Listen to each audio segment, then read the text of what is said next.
chilling, it's inhuman look at a family that's living like a domestic life next to Auschwitz. Can you imagine that was actually something that was happening? It's just a juxtaposition of everything that's happening on one side of the fence to the other. I didn't even know that people lived that close. I mean, like, I didn't even know that it was surrounded that closely by soldiers or people because that worked in the camps. I think we're so used to having that concept again of how it's portrayed in films, where it's like Auschwitz is this far away place that's like remote and like a prison, and it was, but you know, they made this household just that shares a fence with it look so inviting and welcoming, like, and it's like, it's again, like Anthony said, that juxtaposition of everything, right? Yeah. Hello and welcome to the Movie Podcast at TIFF. Today we are talking about the zone of interest. My name is Shahbaz, and of course I'm joined by my two other lovely co-hosts, Daniel and Anthony. Daniel, how are you doing on this festival morning? We are doing well. I'm saying me as in we. Okay. You know, like we, the royal we. Doing well. You know, this is day 700 of TIFF, I think, at this point, and the festival has not even started officially yet, but we're hanging in there. We're banging out some great reviews, and we've been seeing some great movies. So it's been a great ride so far. Absolutely, Anthony. What about yourself? I'm just here for the ride, man. You know, there's so many movies that are coming out, and I just can't grasp. There, you know how people go in and say, "Yeah, this is my 48th movie of the day," and I'm just like, "Yeah, how do you enjoy that? Like, how do you enjoy? I can't do it. I can't do it. You know what? If you could do it, all the power to you. Kudos to you, 100%. But yeah, that is But do you still like movies at that point? Like, I'll hear people. There's no way you can enjoy them. No, there is no way, because I'm seeing 63 films at TIFF, and I'm like, wow, do you hate yourself? Yeah, like you invest your spirit into these films. There is no way you can invest that much spirit. No. You don't have any spirit anymore by the time the movie is done. Your spirited Spirit away is gone. Which is also a Miyazaki film, and Miyazaki will be at TIFF this year, and we'll get our review out. Right, for the I was going to say, Miyazaki well. definitely did not direct this film. No, definitely didn't do this film. And the movie, again, we're talking about today is The Zone of Interest, and we'll get to that in a bit. But before we do, of course, there's a lot of stuff here at the Movie Podcast that we want to get out of the way. But it's also very important because we want to talk about something that's super serious right now that's happening across phones everywhere. Discord accounts are being created. Discord is being downloaded on phones, but some people are not joining the Movie Podcast Discord channel. And I think that is a crime. That is a travesty. If you have a Discord account, even if you don't, it costs you absolutely nothing to create one. You can join our Discord and talk about TIFF. You can talk about movies. You can talk about whatever you want on there. I mean, you really can. I mean, we like if you keep it to the movies if you can, but if you don't want to, you want to talk about your day, hey, you got 6 ears that are here to listen to you. It sounded like you were going to go into the Arthur theme song for a second there. We're talking about day. Hey, what a wonderful kind of day. What a wonderful kind of day. That's a banger. It's a banger theme song, though. It is a banger theme song. While you're talking about Discord, though, Shay, I do want to commend everybody who's being so respectful in the Discord chat right now about Ahsoka spoilers. That is huge. I know it was a huge episode this week. If you have not seen it, obviously, this is not the episode you have to worry about Ahsoka spoilers. I'll be honest with you, it's not this episode. But it's like it's nice seeing people using like the spoiler tags and using the spoiler room and things very like that. important. So just like that means a lot to us. That we have such a respectful community. So join us. I agree. So join us. And of course, you can follow us everywhere. You can follow us on Instagram, on X, Twitter, whatever you want to call it. You can follow us on there. We have lots of great contests happening as well. And if you check out our individual letterbox as well, especially Anthony's, because he's updating it like crazy. Like at certain points, I'm like, dude, you haven't even seen this movie yet. I need to stop. Those 68 movies a day, man. So many. He's logging them in. So many. Do you even know your password anymore, Anthony? No, I absolutely do not. That's all good. You can follow Daniel and I guarantee you it's the same movie that Anthony watched as well. That's how I look at things. I'm like, why do I have to post on social media? These guys are just posting for me. I'm just the other white guy's doing it, so I'll just be chill, right? Like I don't want to bombard you guys with built on the white guy's back. I get it, man. I get it. Yeah, it's tough out there, and I totally get it. Is there anything else that you guys wanted to shout out before we kind of get to our conversation today about the zone of interest? I feel like I'm forgetting something though. I feel like there's a nice sponsor for today's episode. There is a nice sponsor for today's episode, and a sponsor that we absolutely love here. And we're going to get to more information about MUBI, but before we do that, let's talk a little bit about this movie that we got to see today at TIFF. It's directed by Jonathan Glazer. It's called The Zone of Interest, and the synopsis goes like this. The commandant of Auschwitz, Rudolf Höss, and his wife Hedwig strive to build a dream life for their family in a house and garden next to the camp. This is a very interesting film, and I'm really curious to see what kind of conversation we have about it. So I want to get to Daniel for your first reaction for The Zone of Interest. Going into this film, with a lot of films at TIFF, we go in not really knowing anything. We get synopsises. Anthony and I knew the synopsis of this film going in. We knew that it also premiered earlier this year at the Cannes Film Festival, where it won the Grand Prix. And going into it, like, okay, like this is interesting. And then knowing that it was also picked up by A24 also starts to color your vision to like what to expect for this movie, right? And I think The Zone of Interest, especially the last 10 minutes for me really was where you get a huge gut punch with this movie, but it's very just somber and sad. And I went throughout the entirety of this movie almost just like overwhelmed by how normal these harrowing acts are happening in this film. So as Shay said in the synopsis, this movie takes place literally a wall away from Auschwitz. And there's this German family living there, this Nazi family living there, and they just carry on with their everyday lives. The husband is an officer, is a Nazi officer doing his thing. And again, I'm saying that very reductively, and you know what I mean when I say it like that, but it's like he is living his day-to-day life, and literally the wall away from them, like a couple of feet separated from them, the most like heinous crimes committed on earth are happening, where you literally hear the shrills and the screams and the guns killing, just mass genocide, the Jews on the other side. And it's so harrowing just to be there. And it's like, you're just living your life. And this movie also personally keeps you at a distance. Like there's not a lot of close-ups in this movie, and it could be just the style of Jonathan Glazer or just the style of how we want to shoot it, but it keeps you far away. And you're not really seeing emotion from these characters because this is just normal for them. They're living their lives and they're laughing about it. They're having fun. They're having parties in their house. And it's like at the end of it all, it's like literally a wall away. Like the world is ending for so many people. And we've seen so many movies and shows and books and graphic novels telling the stories of what's happening on the other side of that wall. But when you have a family just living their lives just peacefully on the other side, it just really just tears you apart. And I think that's what really struck me with The Zone of Interest, is that I'm sitting here and it's like I'm trying to get engaged to the story that it's telling, but the story that it's telling is so normal, quote unquote normal, for one side, and then on the other side you're just dealing with just the struggles of hundreds of thousands of people. And obviously Auschwitz is the most known, I think, concentration camp that we've heard throughout history and throughout movies that's been covered there. And to just have a story that's told without, again, I know it's intentional, to have a story that's told that's just so harrowing and balancing just a normal human life. It's like I'm struggling to put together thoughts on how I'm feeling about it, because it's like you think about like, hey, did I enjoy this movie? It's not really a movie that you could really say that you enjoyed, but you're going along and you're just almost like you feel like you're trapped. You feel like you are just sitting there watching, like you can't stop what's happening. But from one side, they're just carrying on like nothing's happening. And it's just like, I know we were talking a lot about it after we watched it, so I definitely want to hear what you guys think. But I think it's a very powerful film. I don't think it's one that, I'll be honest, like that I ever feel like I'll need to revisit, because I feel like there's a lot of other stories that I'd rather learn about that are happening on the other side of the wall, the more important stories like that.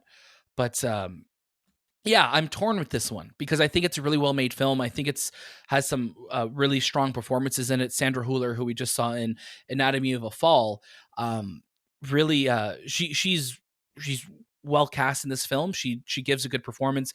There's never anything in her performance that I feel really makes me want to connect with her more because she is so adamant on staying in that house no matter where her husband is assigned to, moved around in the war. All she cares about is the house. And there's this tracking shot where she's literally just walking through her backyard, and it's like showing off the vegetables, showing off the pool, showing off the slide, and literally you're hearing like the gunfire, you're hearing the shrieks on the other side of the wall, and you see like the roof of the Auschwitz camp, and you see the smokestack. And there's a point in the film too where everything's kind of glowing red while they're having dinner or they're in the rooms because there's like the fire going off in the across the fence. And it's just like, I don't know. It's funny. Like I don't know how to talk about this film in like a positive way, or it's not that I don't know how to. It's just like I feel like we're just deconstructing it more. But please, I'd love to hear what you guys thought about it, so we could open it up a bit more. Daniel, I get where you're coming from when it's a movie about a subject matter as this, but you really have to try your best to kind of separate what is the story of this film and what is the subject matter of this film, and then really talk about what the movie is, because we know that the crimes that happened in Nazi Germany were absolutely horrible. There's no defending it. And this movie doesn't do any sort of job to say, oh no, it was okay. Absolutely not. It's really showing you the horrors of it all. This is much more of a somber horror movie. Now, as a movie itself, I think, visually it's striking to look at certain points. It's scary, but because of its somber and very bland tone, it kind of just reminded me of a film that I would have seen at a museum or an art exhibit, that I'm kind of walking through and I'm seeing all the different things. And then there's just something being projected on the wall, and it happens to be a day in the life of this Nazi Germany commandant of Auschwitz. And you're just kind of like walking and you're seeing like, oh, wow, that's horrible. They're just living their life. And then you kind of move on to another section of it, because in this movie, it almost feels like you can kind of walk in at any point of this film and you haven't really lost of what's going on, because within the first 10 to 15 minutes of this movie, you get an idea as to what it's all about. It never really changes its pace. It never really changes what it's trying to tell you. You get an idea of exactly what this movie is right within the first 15 to 20 minutes, even, I'd say. Almost like it was like a short film, right? Like I think you could have almost told a short film and still gone the point of what this story was trying to tell, right? Because the longer you stay with it, you're just like, okay, like we're staying a really long time with these characters where they're just doing normal, mundane, everyday things. So it's just like I'm talking like this household, it's right? Because it's literally like you have first world problems and you have Nazi Germany problems. Like that's what they were dealing with. They were like, oh, like our food is burnt, or like this is happening, and it's just like you don't even see what's kind of happening behind it. But again, and you look at a movie like this, and within, like I said, in the first 20 minutes, really, you know exactly what this movie is, and then it kind of overstays its welcome, because we know the atrocities that are occurring, we know everything that's happening bad, and it just starts to keep pushing forward that same story, that same thing that you're kind of seeing. Right. Anthony, I'm going to get to your first reactions, but before we do that, we want to kick it over to our sponsors for this episode, MUBI. This episode of the MUBI Podcast is brought to you by MUBI, a global curated streaming service showing exceptional films from around the globe. From iconic directors to emerging auteurs, there is always something new to discover. Some recent MUBI releases include Park Chan-wook's Decision to Leave, Leia Mesias's The Five Devils, and Lars von Trier's The Kingdom Trilogy. With MUBI, each and every film is hand-selected. It's like your own personal film festival, streaming anytime, anywhere. And speaking of festivals, the Toronto International Film Festival is happening right now, and there's a World of Cinema in Toronto. And the only other place that you can get a World of Cinema at your fingertips is on MUBI. Picture this, you and your closest friends in a screen loaded with hand-picked cinematic gems, all courtesy of MUBI. Are you bored of the same old movies available every single streaming service? MUBI is the place where you're going to get something that you've never heard of before, and it may just be your next favorite film. You can try MUBI free for 30 days at MUBI.com/TheMoviePodcast. That's MUBI.com/TheMoviePodcast for a whole month of great cinema for free.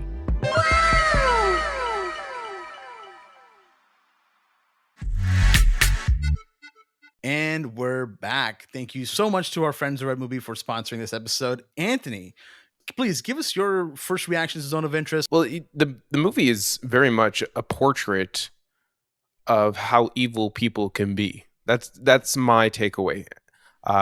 We'll talk about the story a little bit later on, but like it's just chilling. It's inhuman look at a family that's living like a domestic life next to Auschwitz. Can you imagine that was actually something that was happening? It's just a juxtaposition of everything that's happening on one side of the fence to the other. I didn't even know that people lived that close. I mean, like, I didn't even know that it was surrounded that closely by soldiers or people because that we're I think we're so used to having that concept again of how it's portrayed in films where it's like Auschwitz is this far away place that's like remote and like a prison, and it was, but you know, they made this household just that shares a fence with it look so inviting and welcoming, and it's like it's again like Anthony said, that juxtaposition of everything, right? Yeah. I actually, when I got home, again, this is one of those movies where you want to learn more, and again, I didn't know this house existed right next to the camp. So you know, you can actually go on Google Maps and see this house and see the camp, and it's literally right next to the camp. It is mind-boggling. This is a story that I don't think a lot of people know about. You know, like this is the way Jonathan goes about it is like, this is the day in the life of a Nazi family. And, you know, they get their kids ready for school. You got the grandmothers, you got cooks and cleaners living in the house. Maybe there's some men in the garden, but they're wearing stripes, you know. Sometimes they head to the river for a swim. And then, you know, daily they'll have like these again, prisoners bring clothing to them that belong to, you know, the Jewish families that were inside this camp, their property, and be given to this piece of shits that live next door, you know. And they prepare dinner, they converse about what's happening in town, and then they don't address what's happening behind their backyard. And it's crazy, like the way the movie kind of uses sound to communicate the horror surrounding this house and communicate like the smokestacks and the fire. You know, this is like symbolic of death. And it just, you know, this guy, this fucking Rudolf Höss SS officer, who he literally created new methods to kill people. Like and there was a scene in the movie where they talk about the chambers and how they would gas them, and then from there they would go into this incinerator and then they would burn. And that's essentially what it was. It was like this rotating assembly line of murder. Yeah. And the way they present that, and it's just a way where it's just like, yeah, like it's just like these two guys explaining how like your phone works. Yeah. It's so frustrating because like your brain, I don't think our brains really comprehend right away like the atrocities when you see it, because they're talking about it so nonchalantly. Mm-hmm. Like, yeah, so like we're going to turn on this one and then turn on this one. It's and you're just like, order like people to come into your house to like rebuild your basement or something. Yeah, it's like they're addressing it like that, so matter of fact, and it's just like, hold on a second, are you talking about what we think you're talking about right now? And they are. It's like, what the fuck? It's wild. There's a moment that I don't want to spoil really, but there's a moment in the lake that occurs that immediately was like, that is just horrifying what you're seeing. But then there's other stuff in this movie that there's like there's this vignette of like night vision shots that are occurring that, you know, they're kind of telling its own subplot or its own story in a way about what's happening on the other side of things. So you're kind of getting these small vignettes of, oh, this is what was happening on the Jewish side of things. But there's so few and far between that they kind of felt a little out of place to me. And it really kind of distanced itself from what the movie was trying to tell. Again, it is a short film, but I truly believe, like you mentioned, Daniel, this could have been a short film in general. You get the idea, you get the horror of the film so quickly that as it keeps pushing forward, it's not that it's shocking you more or it's blowing your mind more. It's more like, okay, yeah, this is horrible.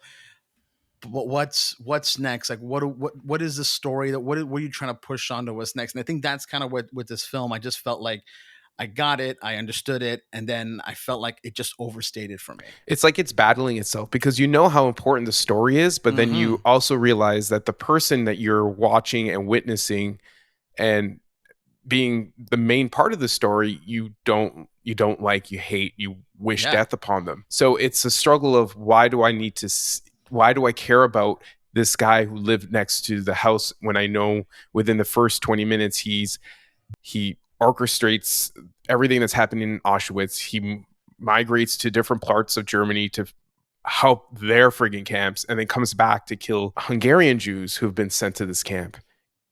And I just struggle to find where I understand the importance of the story, and I understand like, wow, this is something that we all should know, but it also is a struggle to want to like Daniel said, I can't watch this film again because I don't want to, like, it's such an evil thing to watch, even though it's important. It's like this weird feeling that I'm in, that I'm stuck in the middle of like, it's an important movie, but also the story struggles to get me on board with it. And I don't know if it should. Like should I even want to watch this film? And I know he made this movie in conjunction with the people who were in charge of Auschwitz and like the whole historical thing, and making it more, I guess, aware for people to be more aware. But it's just, I don't know. I just struggle to like have a feeling of what this film is. I just feel sadness, you know? Yeah, and I don't mean it. I don't mean it like in a prude sense where it's like, oh, I can't watch this. But I meant it more like it's just like this is something that I feel like I would read this novel in university, or I'd watch this film in university and study it and write a paper on it. But it's never something that I feel like I would ever choose willingly to revisit, because like other than the subject matter, I think the film itself, there isn't a lot there that I connected with in the sense of the story of the family itself. Again, like we were saying, everything going on the other side and that was going on to stop what was happening, that's more of an interesting story to me. And I think that's why when we look at a movie like Oppenheimer this year, which is 3 hours and had incredible pacing compared to this film, which was about 1 hour and 40 minutes, which felt very slow. There's a lot of other films out there that I feel are given a perspective and given a light that I feel warrants more of those stories being told. Where again, I don't feel like this film is glorifying anything that's happening on either side, but it's also just like, I don't care about this family. I don't want to spend more time with this family anymore. This movie also does another thing that really irked me a little bit, and it literally is right as the film was starting, that there's about 4 minutes of just a black screen with some of the score playing, and I get like it's like trying to like, get us in the maybe the mindset or the perspective of what's happening, and that anticipation. And the first minute of it, I was like, okay, like I'm on edge right now. I feel like whatever's about to happen, like this movie's trying to prepare me and make me feel on edge and scared and not knowing what's going to come next. And I get that there's an allegory for that and what's going on the other side of the fence at Auschwitz. I totally get that. But when you're having that for about what felt like 5 minutes, like you're just like, okay, this is overstaying its welcome now. It also does it again at the end of the film, not as long before the final credits start to air. And then randomly in the middle of the film, there's like a flash to red, and it just stays there for a little bit too. So it just feels like it's an interesting choice by Jonathan Glazer to include that, where I feel like it really didn't add anything, or like Shay said earlier, a lot of things in this film I would say they're welcome. The approach to it. Go ahead. The approach to it is, I feel like it came off very student artistic vibe. This is something that I wanted to like use soundscape to maybe showcase some sort of feeling or build a feeling of what it might have been like to be in total darkness in this camp. Right. That's my interpretation. But sometimes those things kind of get in the way of how important the story is. I feel like when you do like an artistic, you give an artistic value to it in this experimental type of way, I don't want to say it lessens the story, but it feels like there's something it takes missing. away, I feel. And it takes could away. distract from it, right? It could distract from the story that you're telling. I was also reading that he set up cameras around the house. Jonathan Glazer, Jonathan Glazer, yeah, he set up cameras around. Cameras back then? No, he set up cameras around the house so the actors can improvise majority of their scenes. So a lot of it is just really. I'm very curious to hear what parts were actually directed and what parts were actually just these are full length scenes. That doesn't surprise me at all. Because it does. Yeah. Again, that's another artistic experiment. Let's put cameras there and just let these actors act it out and make you feel like you were there. Yeah. And sometimes it's the most normal things they're doing, right? For the majority of this film.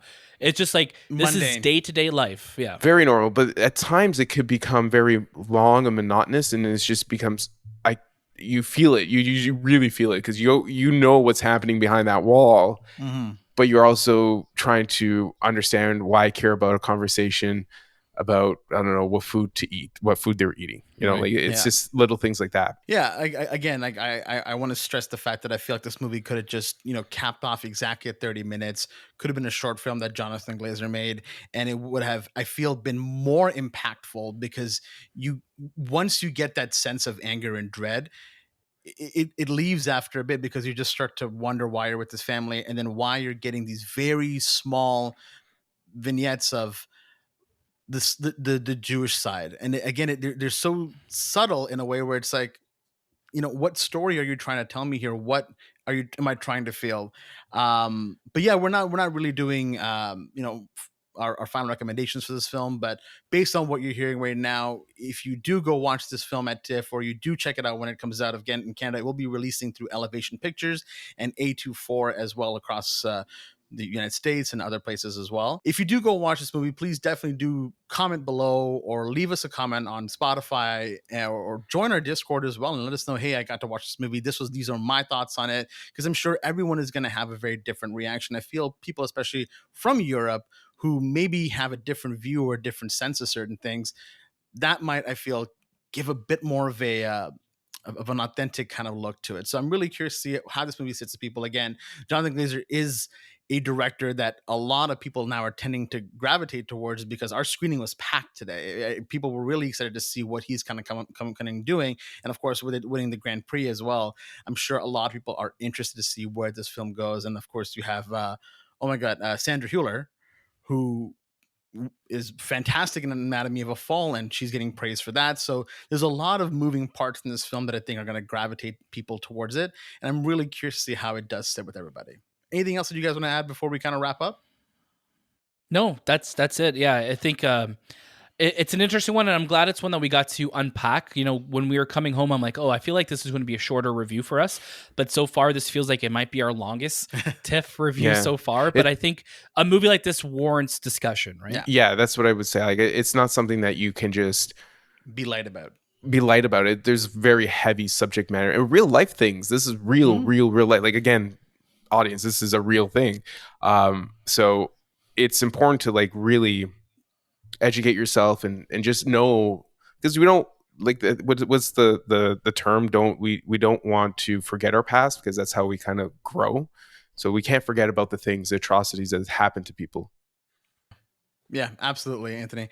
Of course, we're the MUBI Podcast. You can follow us everywhere on social media at the MUBI Podcast. Please join our Discord as well. Leave us a comment down below. If you're on Spotify, you can leave comments there as well.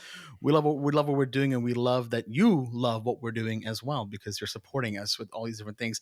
September is going to be a crazy month for us. We have TIFF. We have a lot of other great stuff coming soon that we can't talk about. Oh my God. To not say what's coming up is crazy. So I'm really excited to share all that stuff with everybody soon. We are so pumped. Of course, that was this time with the MUBI Podcast. We'll see you next.